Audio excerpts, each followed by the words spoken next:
చివరికి మీకే అర్థం. అవును అవును, ఖచ్చితంగా ఇప్పుడు ఏదో ఒకటి చేయాల్సిందే. నేను నేనే, నువ్వు నువ్వై, మనం మనమై ఉండటానికి 100 ఆలోచనలు చేశాం. ఒక్కటి ఆచరణలోకి రాలేదు, ఇక రాదు. మౌనంగా మా తెలంగాణ అన్నాం, ఘోరంగా పరాభవించబడ్డాం.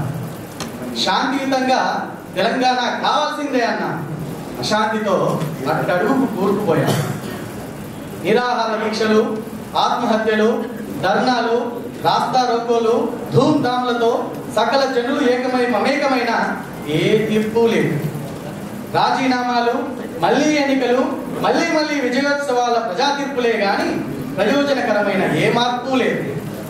అందుకే ఇప్పుడు ఖచ్చితంగా ఏదో ఒక్కటే చేయాలి. మనసులో రాయి చేయాలి, రాయిని ఆయుధం చేయాలి, ఆయుధంతో యుద్ధం చేయాలి. ఢిల్లీ పీఠాలు పిక్కటిల్లాలి, అడ్డుకుంటున్న వారికి 6 అడుగుల నేలను దానం చేయాలి. వియుక్తుల కుట్రల రాజకీయ నాటకాల పగటి వేషగాలను 4 కోట్ల ప్రజల గుండెల మంటల్లో దహనం చేయాలి. కదలండి, కదిలించండి, కలిసికట్టుగా కదలిరండి. ఇక ప్రత్యక్ష యుద్ధానికి సిద్ధమవుదాం. తెలంగాణ సమరంలో ఆయుధమవుదాం. శీర్షిక ఆయుధమవుదాం.